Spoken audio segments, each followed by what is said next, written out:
Hello and welcome to the Alternative Car Show, and this is a little bit special because that is a real Ford RS200, and later in the show I'm going for a ride. Filippo Supino from the Ford Gear Design Studio came up with the shape of the RS200, and it was launched at the 1984 Turin Motor Show to great acclaim. But by now Peugeot was already on the rally stages with the T16 205, another mid-engined four-wheel drive turbocharged car.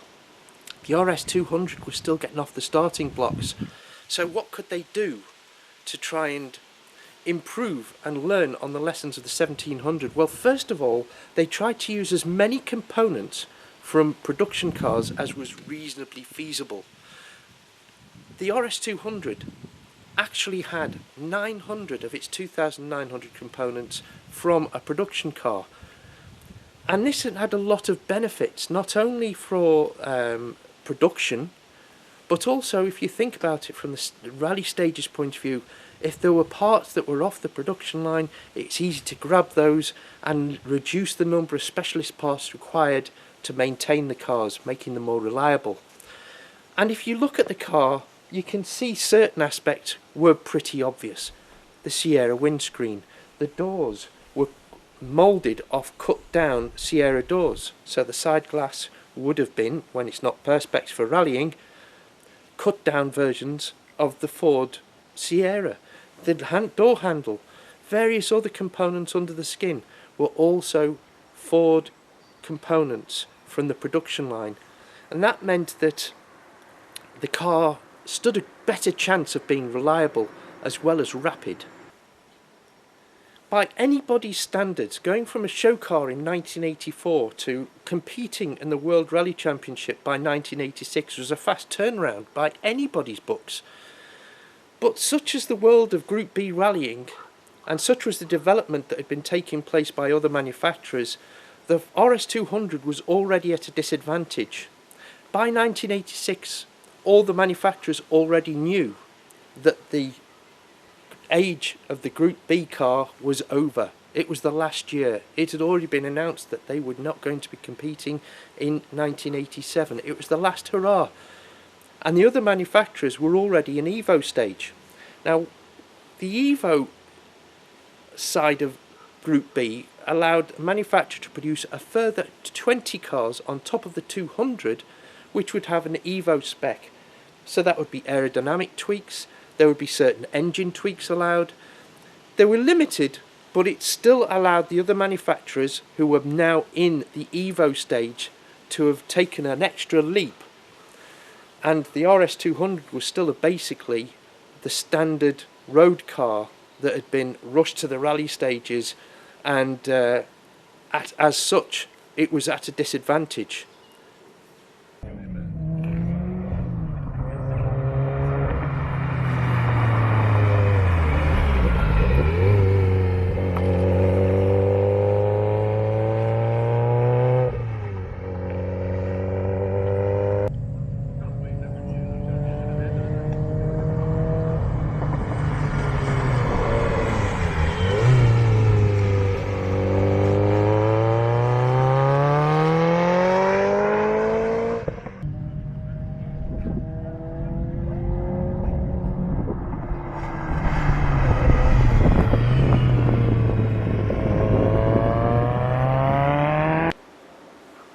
The Metro 6R4, before it had even entered its first World Rally Championship event, the RAC Rally of 1985, was packing 400 brake horsepower, up from 350 from the development cars. You had the Quattro Sport S2, as it now was, packing over 560 brake horsepower, and still, that only managed to win one rally with Walter Röhrl at the wheel.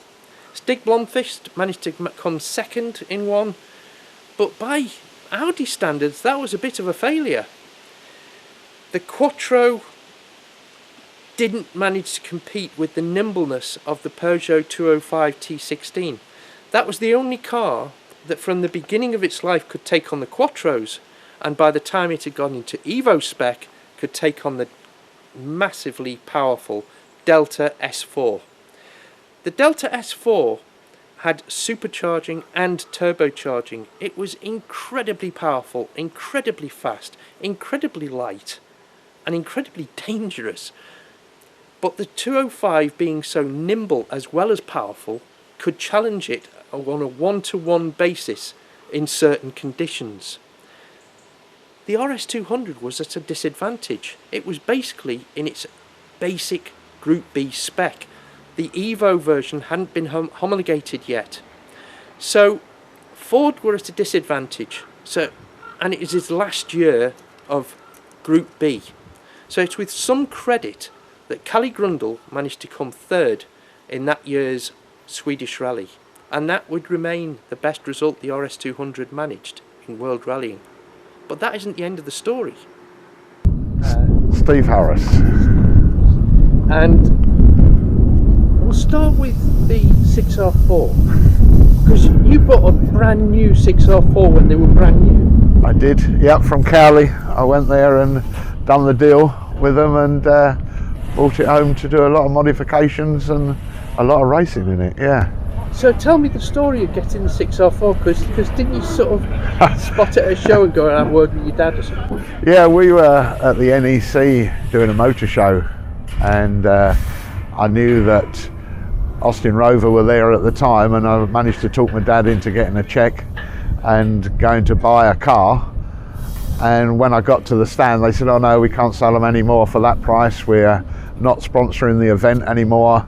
We're not giving away free Montegos and things like that. We're pulling back a bit, but the cars have gone down in price for £17,500 instead of 88. And so I said, okay, I'll have three. And my old man said, no, you can't. You only have one still. So I ended up buying it and then going to Cowley, looking at the big box of cars that were all square together. And he said, don't pick any from the middle because they're not finished. We've just had a 200 head count. He said, pick one from the outside and we can tell you what needs doing to it to get it up and running. So he said, don't start it because the engines need modification before you can run it.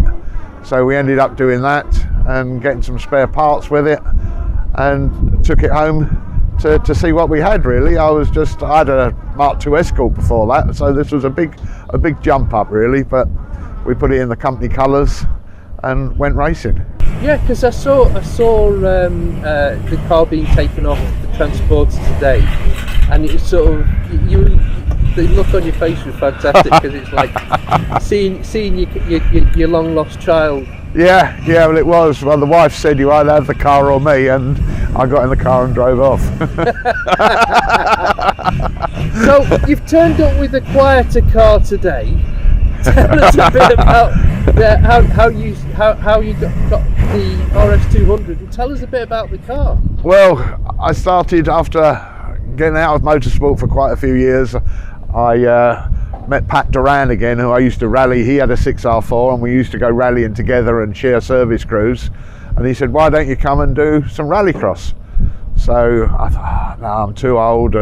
But he took me into it and we ended up with a supercar, a Citroen C4 and various other DS3s and Focuses that we used to race, and my two sons as well used to race. And then I got a bit older and my reactions got a bit slower, so he said, come on, let's go and do retros. So he said, I've got a spare tub if you want to find an engine to put in it. And I couldn't find an engine, but I did manage to find a whole car that had never ever been finished in Essex. So Jeff Page, and we ended up buying that. Then Pat and Liam down in Devon put it all together for me and put the right parts together. Julian Godfrey did the engine at that stage, and we got it all together and went into retro rallycross. So tell me a little bit about the car. So it's gently tuned. Yeah. It's we tried to keep it. It's got probably about 450 horsepower, going up to about 700 plus horsepower. But we don't use it too much of the 700. But when we found it, it was like a brand new car. All the mirrors and the lights were still in their boxes, and it was just completely unfinished, no hubs on it. So we put it all together, made it left-hand drive because that's what I was used to at the time, and put it all together to do some rallycross. But yeah, we have a lot of fun. We did nitro a couple of 3 weeks ago there, big jumps, lots of air. But we have a lot of fun. We do rounds in France, and we've been to Barbados with it, so it's better going on a holiday and laying on the beach. And people who watch this, these are their dream cars. They grew up with watching Group B. I mean, how hard is it to keep a Group B car running now? It is quite hard. We've cast our own diffs because there's no more diff castings, crown wheel and pinions that Julian makes. So yeah, it's a full-time. Every heat we do, it tries to rattle apart, and we have to take a team of mechanics with us to tighten everything back up, and the suspension rattles, the drive shafts, everything comes loose all the time on it. So it's a high maintenance car. And how many miles did you say you got from the full boost as well? How many hours? It probably only lasts 2-3 hours on full boost between rebuilds. Yeah. So it eats tyres as well. We probably only get about 30 miles out of a set of tyres if we're on gravel and tarmac together. So yeah, it's an expensive hobby, really. Yeah, but I mean, compared with the Ferrari, it's completely unique, isn't it? Oh yeah, it's a lot more fun. Yeah.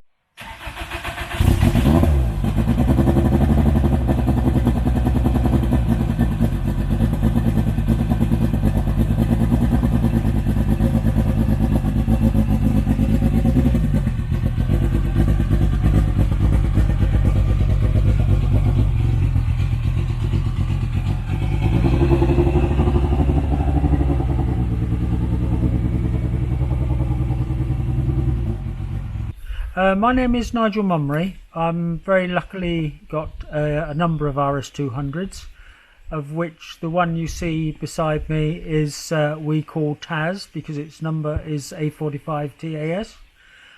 This was actually the second RS200 that I got. The first one that I got, I'd been involved in tarmac rallying and had escort Cosworths, and when I brought the first one home, it's the only car I've ever had that when my wife opened the garage door, she said, "God, that's lovely. You're not going to rally that, are you?" So that was a slight shock for me. So then I looked around, and luckily I found this second one that had also got a Motorsport UK logbook. So it could be used in tarmac rallying, which is what I wanted to do. And I bought this one, which was meant to be complete, but wasn't quite complete. It had basically been built up from a set of parts from a rallycross car. Will Gollop had them stored in his garage for quite a while, and the car, or the parts, had been bought by a guy in Scotland and mainly put together. He'd driven it a couple of times and decided he didn't like turbo cars because he was used to 6R4s. So he stuck with his 6R4s, and I luckily got an RS200. As you'll see from a lot of the stickers on it, it has been abroad quite a lot. I've been to Czech Republic, France, Germany, Holland, Belgium, Spain, Portugal. I've really enjoyed going to some of the Group B rallies that they have on the continent. The people just love the car out there. Nothing to do with the driver, it's just the car they're interested in. So I've had some good fun in it. I had some reliability issues initially, but it's been very reliable since I've sorted them out. And I'll just tell you a little bit about the car. The car, it was, as I say, a set of bits that Will Gollop had stored, but also it's got a bit of history to it, as much as it was originally commissioned by Ted Tolman to do the Paris-Dakar rally. And it's got one or two differences from a normal RS200, and I'll just show you some of those. Yeah, please do. So first thing is, if you look at the roll cage in it, it's got a roll cage which is a much bigger diameter than a normal roll cage, and it's also got additional stiffening bars that go through behind the dash. The second thing it's got is I'll lift the hood and then you'll be able to see that better. the rear window is in a different place to a normal car. It's been shortened and moved forward, and that was in order to give you much better access to the engine.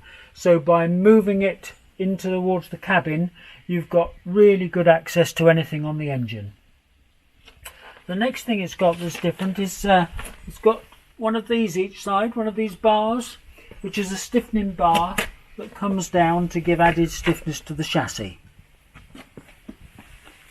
And the other thing it's got is a Rallycross bumper. The Rallycross bumpers are different from the normal bumpers, which have additional lights in the middle for the fog lights, and this has got a total crosspiece. So there are the differences between this car and some of the conventional road cars that we see. The Works rally cars had a lever to the left of the gear lever as you see it here, and what that did was it allowed the driver to alter the power transfer from front to rear. He could have 100% rear wheel drive where it was considered competitive on tarmac stages. It would be a standard 63 to the rear and 37 to the front, or he could alter it to 50-50 in extremely tricky conditions. Tell us about the engines in your cars, because yeah, again, what people need to know is there's a road spec engine which is 246 brake horsepower. Yes, about, yeah. Then there was the Works cars that were rallied in 1986 with 444. Was that right? That's sort of, yes. So yours are Evos spec engines. So in the Group B era, you could produce the Evolution cars, which were based on the original cars, and you had to produce, I don't know, I think it was 20, 20, yeah. might have been 20, yeah. 20 of these cars. Now, Ford had some problems with the standard 1.8 in as much as they were cooling problems. They knew they had them, and they always wanted to go to a slightly bigger capacity. So they commissioned Brian Hart to design and develop a Evo engine. The Evo engine is not at all like the standard 1.8 engine. It is actually 20mm longer, and therefore they had to do some modifications to put it in, but it solved all of the cooling problems that they had, and it is an unbelievable engine. It is such that people now look at it and say this engine has been designed so that everything is right on it. If I just say that I have had 3 engines built up for Evo spec, and they just produce phenomenal power. Because it's a 2.1, isn't it, rather than a 1.8? It is 2.143, I think, and the number was chosen because it put them in a category which was very suitable for them to do the FIA regs, so that's why they chose that capacity. Right, and the other thing about that engine was, if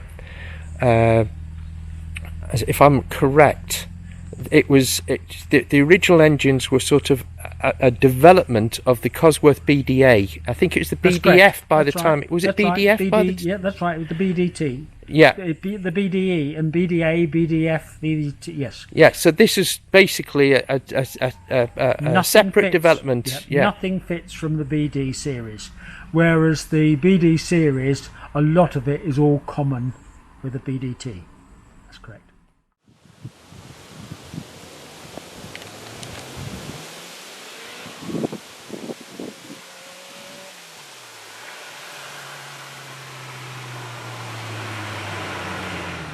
My name's Carl Ashdown. And this is your RS200? This is my RS200, which I've recently purchased. Right, so I don't need to ask why you bought an RS200. That is like the silliest question in all of silly questions. Yeah. But how did your interest in RS200s begin? Oh god, probably 15, 20 years ago. I was down at Shoeburyness and somebody had a replica car in his workshop, and I just fell in love with the shape of it, and over the years I've just bought and sold RS200 spares and anything I possibly can to afford a real RS200. So it's the reverse of a lot of people who sort of saw the real one and then bought a replica. You saw a replica and then ended up going for the real one. Yes, yes. Yeah, I've been searching. I put an ad up in at Christmas time last year, sorry, and there was about 7 or 8 people notified me that they got RS200s for sale, but I drove all the way to Scotland to look at this one and fell in love with this one. So you went all the way up to Scotland. What did you know about the car when you went? I knew that it had been the engine had been fully rebuilt by Harvey Gibbs, and I knew that it had a Quaife 6-speed sequential dog box in it. That's about it. But looking at the pictures with the guy who sent me it was in pristine condition, and when I viewed it, it was just mint, absolutely mint. So it didn't want through anything. So basically, you did a lot of when you heard that it was up for sale. Just a lot of selling all the stock you had. Yes, loads of stock, loads of selling the wheels and other components what I manufacture and build, just to get the money. So it's a dream come true. And when we say you bought the car, we're not talking about years ago, are we? No, 4 months ago I purchased the car. So you've just bought an RS200, you get it home, it's all taxed and MOT'd and ready to run. Your first drive, what were your first impressions? Skeptical, first of all, because the day after I bought it was the first time I've actually ever driven a genuine RS200, and the best thing about it was my son was next to me, which meant a lot to me. So yeah, beautiful car, beautiful day, very good memories. So you can't buy that, can you? You can't buy that, no. Yeah. So how much do you actually get to use the car? I take it to local shows, which is about 25 minutes away. Every once a month I take it there, and then there's a show, it's only Fords and Motors, I believe it's called, which is literally 5 minutes away. I take it there, I pop the back open, and everybody just crowds around it. It's just stupid, absolutely stupid. But yeah, it's good. I was meant to be taking it to Ford Fair, but very enjoyable. And the spec of the car? Spec of the car, it's a 500 brake horsepower Harvey Gibbs engine. It was detuned from 600 brake horsepower, but that was just stupid on the roads. Yeah. 6-speed sequential Quaife gearbox. Which wasn't a standard fitment, do you know the story of that? The guy what bought the car, I believe, couldn't locate the original gearbox, so best thing to do is get a Quaife. So fitted a Quaife. It's got uprated AP calipers, the larger ones for the RS200. Everything else is just stock, basically. Yeah. Apart from the steering wheel, I've got a pop-off steering wheel because I can't get in and out of it.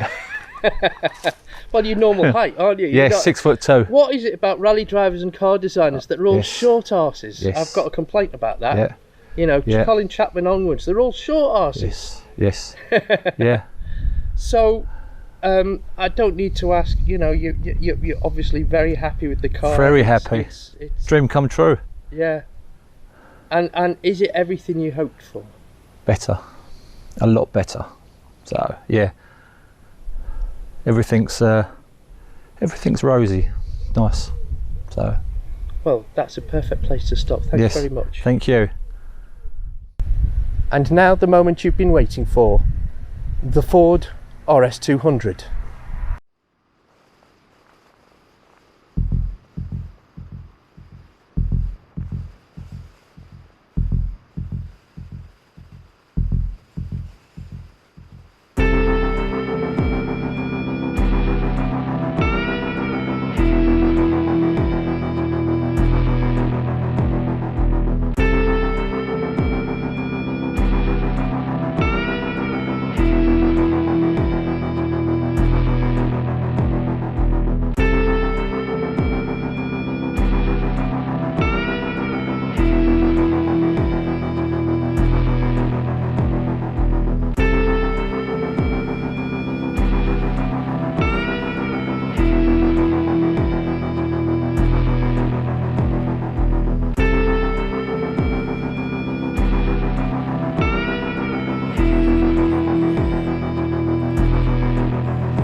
what happened to those cars?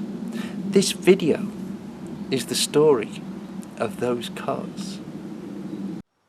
Everyone knew that Group B was coming, but no one knew exactly where it was going. I mean, the manufacturers had this format that was going to launch in 1983, and the logical thing to do would be to develop what had worked before.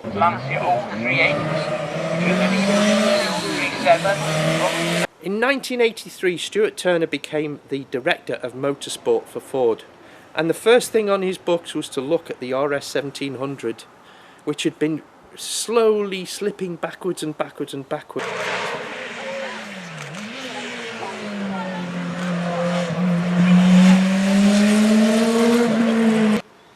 Peugeot had given Audi one hell of a headache. Audi knew more than anybody else the limitations of their Quattro. Basically, you had a big heavy engine sticking out ahead of the front wheels, trying to drag it straight on like a hammerhead.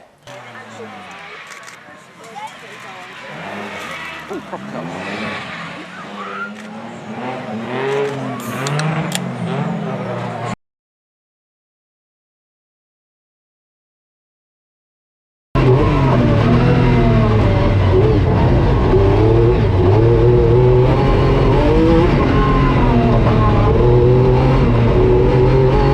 So my name's Dan Elmore and this is my Metro 6R4.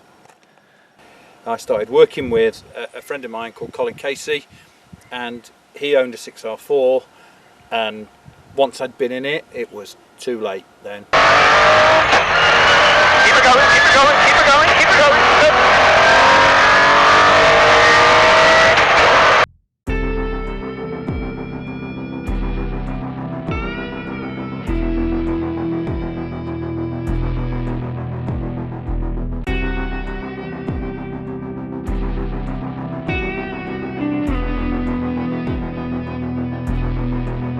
And it was launched at the 1984 Turin Motor Show to great acclaim. But by now, Peugeot was already on the rally stages with the T16-205, another mid-engined, four-wheel drive, turbocharged car. The RS200 was still getting off the starting blocks.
I've been given special permission to come here to ProDrive to film a car that was driven by one of my rallying heroes, Jimmy McRae. And you know, it was a year I'm glad I never missed.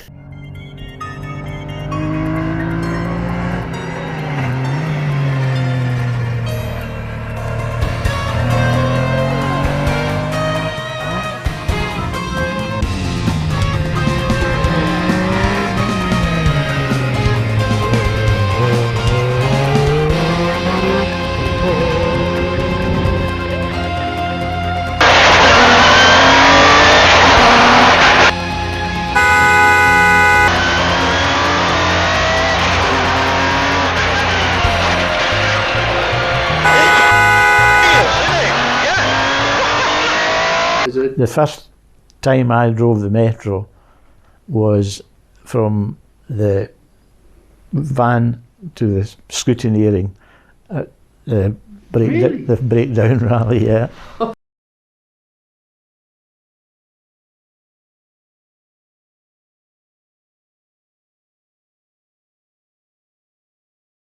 Out now on DVD, the first official DVD for Lombard Rally Bath, including an interview with rally legend David Llewellyn.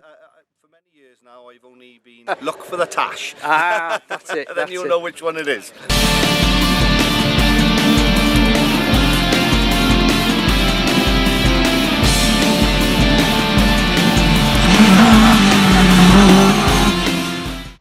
Get your copy from www.nwinsmodels.co.uk. Well, I'm Dale Reed from RS Retro. Well, my background really is I worked with Ford Motor Company designing production lines for mainstream production cars. It started off really with Sierras, Mark III Escorts, Mark IV Escorts, Fiestas, and we designed the production lines for Ford Motor Company. So everything was about production and right first time and making sure that you can make a car repeatable every time, one after the other, after the other, after the other. We made Sierras in Dagenham, one car every 30 seconds. So talk us through the carbon fibre option, because that's incredible.